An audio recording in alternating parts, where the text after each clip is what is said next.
the government is not really for the people anymore.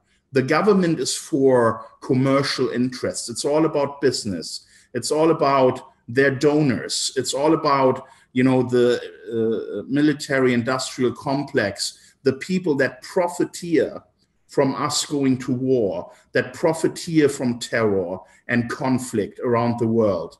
The CIA and the NSA and all these spy agencies, the entire intelligence community is really just a lobbying group for people who want to make money with war. That is what this is all about. And their business is done by murdering millions of people. There's one law for them, one law for us. It's all about the commercial interest, the money. It's not about the people anymore. And this awakening is happening, it's showing itself, and it's only going to grow.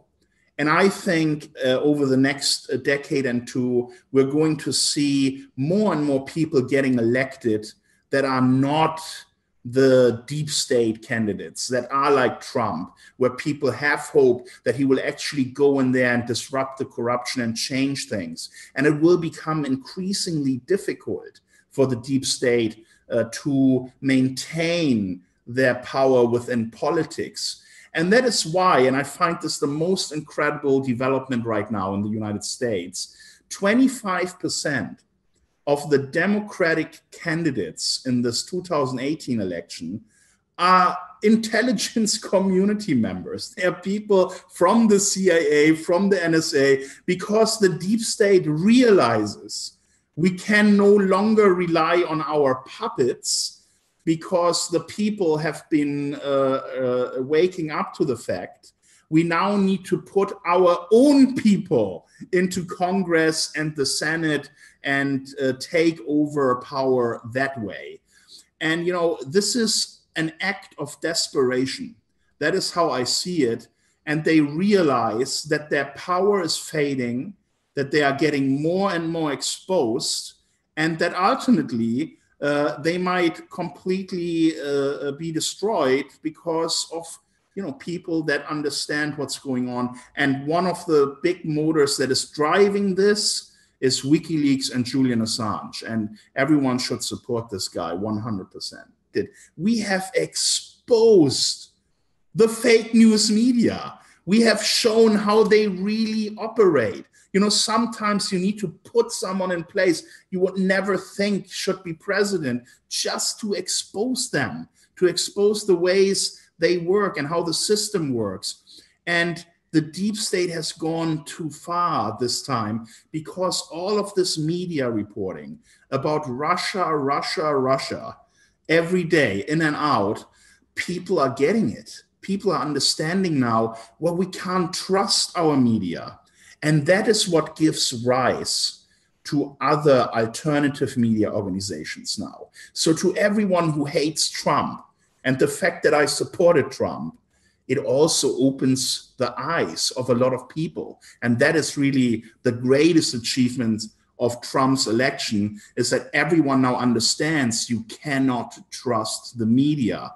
They are lying to you day in, day out, because they are in bed with the same people that cause all these wars, that want to sell their weapons, that want to be intelligence contractors, that shift billions and billions of dollars, hundreds of billions of dollars every year from the taxpayer into their own pockets, And that is really why we are seeing this media landscape to be so completely obedient to the state and not reporting to us anymore what's really going on. Investigative journalism is mostly dead.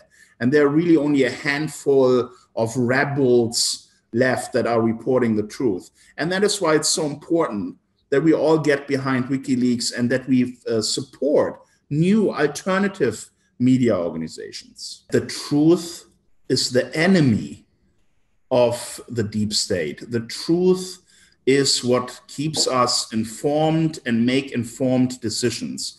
If we are informed about why they go to war and what the real consequences of it are and everything, then we wouldn't go to war. They need to keep us dumb. They need to try and manipulate the media and do all this propaganda work. Let me give you one example.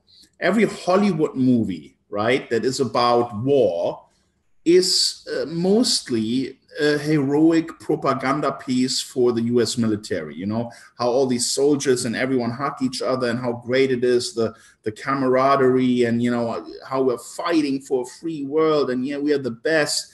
But in reality, when you look at it, all these Hollywood studios directly, indirectly benefit financially for making these movies. They get tax cuts.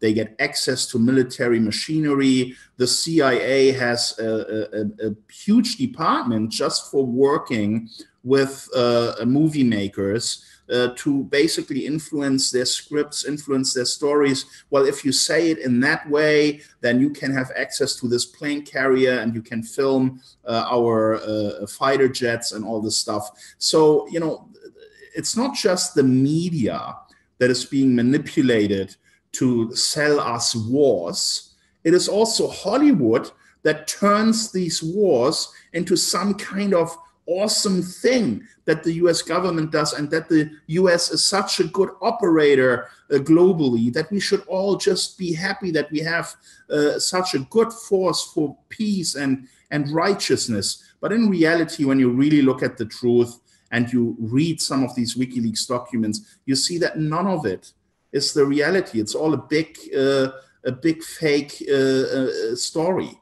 You know, these people that are going to war and killing millions of innocent people, they are the devil. They are evil. There's nothing righteous in what they do. But they are very sophisticated in lying to us. They have really mastered the way of manipulating the information that we get, how we get it, how we consume it, and to make us feel like, yeah, it's okay. You know, what they're doing is just for the good. I don't need my privacy. Come on, I'm doing nothing wrong. They can spy on all of us, you know, and the reason why you think that way is because they have manipulated you over decades with their propaganda in a very sophisticated way. And all these companies, these large US tech companies, they are now in bed with the deep state, and they love it because what do they get in return? They get more power. Their businesses are less scrutinized. They get away with more stuff where the government would usually say, you know, long time ago, well, maybe that's not really appropriate that you sell this user data to all these companies. And at the same time, they are at the table with the most powerful people in the world. It makes them feel powerful. It makes them feel like we are part of something bigger. You know, we are insiders now. The deep state is a business.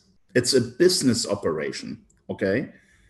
The Russia department of the deep state is a significant percentage of their business.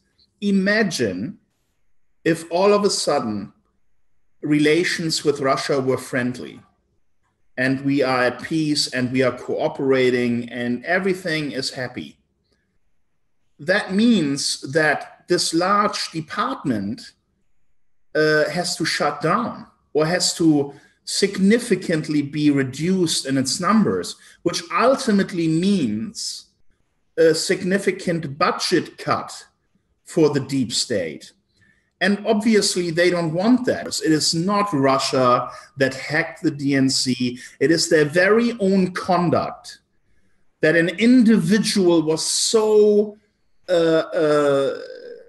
unhappy with, thought it was so unfair and dishonest and unethical that that person decided, I want the truth to be known.